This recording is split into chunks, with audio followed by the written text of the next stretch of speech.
घर में टीवीओं पर अगर कथा आए तो भले सुनो चाहे नहीं सुनो, 5-10 मिनट उस टीवी को चालू कर छोड़ा करो, जिससे वो शिव महापुराण के शब्द हमारे घर के वातावरण को शुद्ध करें। प्रभु बाबा भोलेनाथ ने कहा, पार्वती जब चौसर खेलते समय तूने मेरे वस्त्र लिए, मैं जल क्रीड़ा करने के लिए जल में तप करने के लिए बैठा, तप के करने से मेरे शरीर से पसीना बह निकला, उस पसीने से 5 धाराएं प्रकट हो गईं। उस 5 धारा से गंगा जी की गोद से मेरी ये 5 बेटियां प्रकट हुई है। पहली जया, दूसरी विषहरा, तीसरी श्यामली बारी, चौथी देव और 5वीं दोतली। ये 5 कन्या शंकर जी की 5 बेटियां। उसी समय पर माता पार्वती ने गंगा जी के जल को हाथ में लेकर कहा, गंगा तू मेरी बहन है, मेरे गर्भ से तो संतान नहीं हुई, पर तूने मेरे बच्चों को पाला पोसा बड़ा किया, इसलिए तेरे घाट पर आने वाला व्यक्ति शंकर जी के साथ तेरा स्मरण करेगा और जो हर हर गंगे बोलेगा, गंगा उसको तेरे स्नान का पुण्य घर बैठे मिल जाएगा। हर हर गंगे बोलो जम के। केवल गंगा के साथ उसी दिन से हर हर शब्द जुड़ गया और जिंदगी हो गई आपकी बोलते बोलते। आपको अभी तक नहीं मालूम होगा कि हर हर गंगे क्यों बोलते। जीवन हो गया भैया। शिव महापुराण में एक एक संवाद है। चावल क्यों लगाना चाहिए, शिव जी को कंकु क्यों नहीं लगाया जाता। शंकर को कुंकू नहीं लगता, रोली नहीं लगती, क्योंकि भगवान शंकर जब एक बार बैठे थे तो एक भगत ने शिव जी का कुंकू अभिषेक कर दिया था। कुंकू अभिषेक करा, इतने में माता जगत जननी जगदम्बा उसी समय पर आ गई। पार्वती ने शंकर जी के ऊपर से रक्त की धार जब बहते हुए नीचे आई, भोलेनाथ जी के शरीर से रक्त बहता देखकर माता पार्वती को क्रोध आ गया। पार्वती ने उसी समय पर श्राप देना चाहा। शिव जी ने कहा, पार्वती उसने कुंकू अभिषेक करा है और तू श्राप दे रही है। पार्वती ने कहा, मैं जान नहीं पाई, पर भोलेनाथ आपसे वचन देती हूं कि आज के बाद आपके शरीर पर यह रक्त ना देखूं। इसलिए आज तक शंकर जी के शिवलिंग पर कभी कंकु नहीं चढ़ाया जाता, कुंकू नहीं चढ़ता। शिव जी को चंदन चढ़ेगा, हल्दी चढ़ेगी, अष्टगंध चढ़ेगा, गुलाल चढ़ेगी, अबीर चढ़ेगा, पर कुंकू शंकर को कुंकू नहीं। जैसे अधिक मास के महीने में, अब ये जो अधिक मास आ रहा है ना, आपके लिए तो लाभदायक है, समझ लो ये कथा। अधिक मास के महीने में जैसे पहले दिन का अधिक मास होता है, ऐसे 5वां दिन का जो अधिक मास होता है, पंचमी तिथि का, पंचमी तिथि का अधिक मास, शास्त्र कहता है कि जिसके घर में संपदा की कमी हो, पैसा आ ही नहीं रहा हो, शत्रु उलझ गया हो, बहुत टेंशन चल रहा हो, 3 साल में एक बार अधिक मास आता है।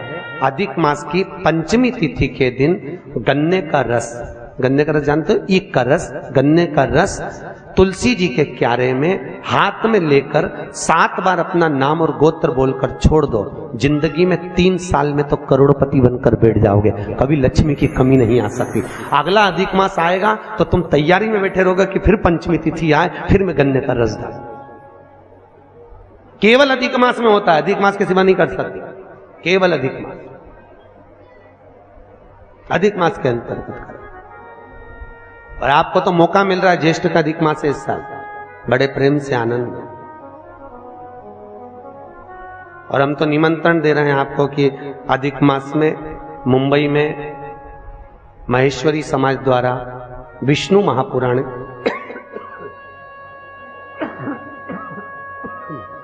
विष्णु पुराण की कथा है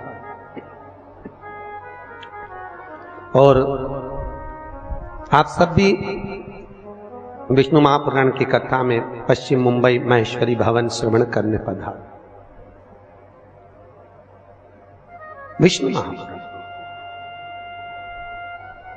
अधिक मास का महीना भगवान शिव के स्मरण का माह, ठाकुर जी के भजन का महीना, भगवान नारायण के लाड़ लड़ाने का महीना। खूब प्रेम से भजन करो। जितना भजन कर सकते हो उतना, और काउंट कर कर नहीं कि कितना भजन करा है। कई लोग हाथ में वो बटन दबाते रहते हैं, राम राम राम राम, काउंट नहीं करना है। कर लो जितना कर सकते हो, अधिक मास के महीने में जितना पुण्य कमा सकते हो कमाओ। भजन चित्त धरी। आज शिव महापुराण की कथा कहती है, माता पार्वती के सम्मुख में पांचों कन्याओं को देखकर गंगा जी के सम्मुख में जब बात प्रसिद्ध करी, तब माता पार्वती से शिव जी ने कहा, ये मेरी 5 बेटियां हैं। पार्वती जी ने पांचों को गले से लगाया। भगवान भोलेनाथ बोले, पार्वती, ये जल की तरंगों में प्रवाहित होने के कारण इनका शरीर सर्प की आकृति में रहेगा। सर्प की आकृति।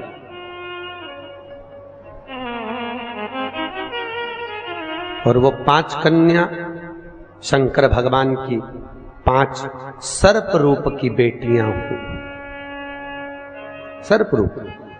आज भी नाग पंचमी के दिन घर के दरवाजे पर, घर के दोनों ओर, अब इधर पूछते हैं कि नहीं पूछते मालूम नहीं, पर नाग पंचमी के दिन 5 सर्प यहां बनाते हैं। 5 सर्प बनाए जाते हैं। वो शंकर भगवान की 5 बेटियां बनाई जाती है और नाग पंचमी के दिन उनकी पूजन होती है। नाग पंचमी।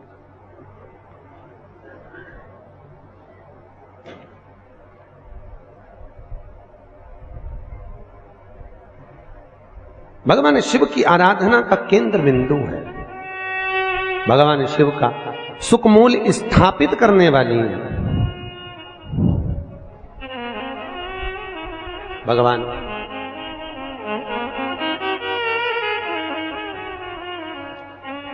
भगवान शिव ने 5 कन्याओं को आशीर्वाद दिया, माता पार्वती को समझाया, ज्ञानोपदेश प्रदान किया। समय आया और आज भगवान शिव विराजमान थे और भगवान शंकर के नयन बंद करने पर शिव जी के नयन से बंद करते ही एक अश्रु निकला। उस आंसू से अंधकासुर का जन्म हो गया। और जैसे ही अंधकासुर जन्मा, माता पार्वती ने उस बालक को गोदी में ले लिया। पार्वती ने जैसी गोदी में लिया, ये मेरा पुत्र है। भगवान शिव बोले, पार्वती इसको उठाकर समुद्र में फेंक दे। पार्वती जी ने समुद्र में बालक को नहीं फेंका। महाराज मैं इसको फेंकूंगी नहीं, आपके शरीर से प्रकट हुआ है, ये आपका पुत्र है। भगवान भोलेनाथ बोले, पार्वती मेरे नयन बंद करने पर अगर प्रकट हुआ है तो उसकी कोई तुलना, कोई मान्यता नहीं। फेंक दे इसको समुद्र में। पार्वती मैया ने नहीं फेंका। थोड़ा रिटर्न बढ़ाऊंगा। पार्वती मैया नहीं फेंकी। और जब माता पार्वती ने, बस ठीक है, पार्वती मैया जब नहीं फेंकी, शिवजी ने फिर कहा, पार्वती इस बालक को फेंक समुद्र में। पार्वती ने नहीं फेंका। ये आपका पुत्र है, मैं नहीं फेंकूंगी। बहुत समझाया, नहीं माना। शिव जी को क्रोध आया। तब माता पार्वती ने अंधकासुर को समुद्र में डाला। डालते ही उस बालक को हिरण्याक्ष ने पकड़ लिया। हिरण्याक्ष ने उसको पाल पोस कर बड़ा करा। हिरण्याक्ष को बड़ा करा। समय आया, जैसे हिरण्याक्ष ने जैसे ही अंधकासुर को बड़ा किया, पाल पोस कर तैयार किया, समय आने पर भगवान नारायण ने बराह अवतार धारण कर कर हिरण्याक्ष के प्राणों को हर लिया, पृथ्वी को लाकर जल के ऊपर ठहरा दिया। तब उस अंधकासुर को क्रोध आया और अंधकासुर ने ब्रह्मा जी का तप कर कर वर प्राप्त करा। ब्रह्मा जी से मांगा, ब्रह्मदेव मैं वैसे तो वीर हूं, पर मुझे वर देना है तो वर दीजिए, ऐसा वर दो। अंधकासुर को मालूम था कि मैं अपनी मां के गर्भ से पैदा ही नहीं हुआ। तो अंधकासुर ने मांगा, जिस दिन मैं अपनी मां को गलत दृष्टि से देख लूं, जिसने मुझे अपनी गोद में खिलाया हो उसको अगर गलत दृष्टि से देखूं तो मेरे प्राण छूट जाए। क्योंकि अंधकासुर को तो ये मालूम था कि मेरे कोई माँ है, और उसको कौन बताए कि तू पार्वती की गोद में खेला है। पार्वती की गोद।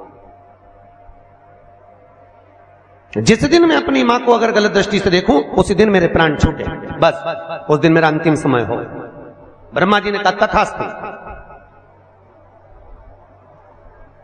और अंधकासुर बड़ा हो गया, आनंद सुख स्थापित हो गया, चारों तरफ 27 सत्ता अंधकासुर की हो गई, किसी को पृथ्वी पर रहने ही नहीं देता, सब घबरा गए।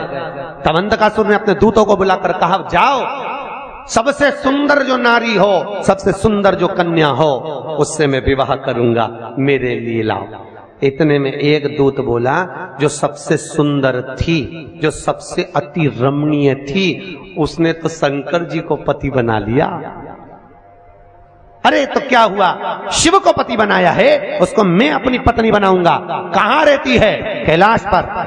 और बताओ, मां के लिए गलत दृष्टि रखकर अंधकासुर चला कैलाश पर, और आज माता पार्वती उसी समय पर सुंदर भगवान शिव के लिए आनंदमय सुंदर भांग को घोट रही। क्यों घोट रही? कई लोग कहते हैं शंकर जी को भांग प्रिय है। कौन सी पुराण में लिखा है कि शिव जी को भांग प्रिय है? कहीं लिखा? अरे बोलो तो।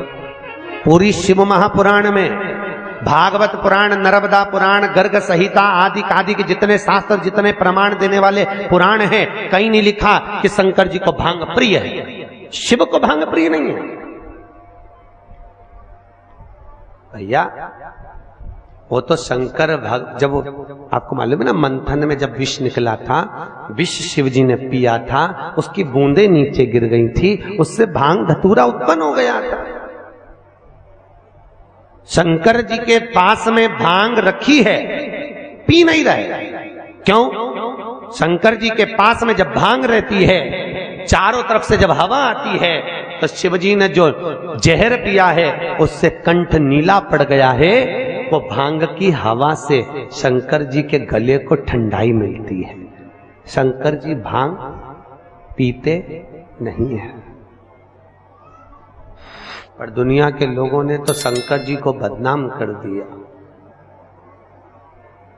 शिव जी की प्रिय, तो शिवरात्रि पे लोग घोट घोट के शंकर जी को भी भोग लगा दे और खुद भी पी जा ले। शिव जी की प्रिय, खूब घोटो।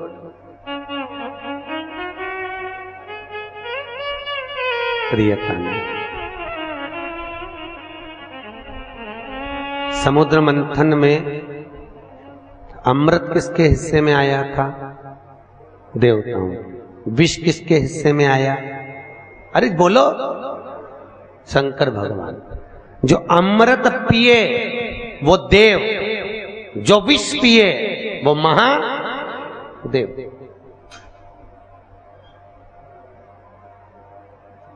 ताजी रोटी किसकी किस्मत में होती है? घर की बहू बेटियों के। ठंडी रोटी किसकी किस्मत में होती है? घर की डोकरी के,